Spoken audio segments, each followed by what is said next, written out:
Hello everyone, friends. On the channel today, I will show you how to download and install the WhatsApp application on a laptop or PC. I use the Windows operating system, so well, like 80% of all watches in general, all you have to do is go to Start and go to the Microsoft Store. That's it. And here directly, let's go. Well, first of all, it's already here. I have WhatsApp. Well, and secondly, it is enough just to enter WhatsApp. Go in and rock.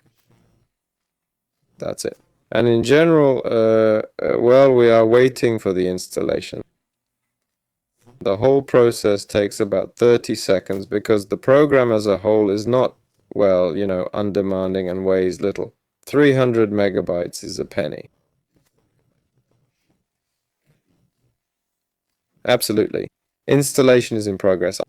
I don't know whether to pause or not. That's it. Click open and then log into your account. That's all. I was with you, everyone. Bye.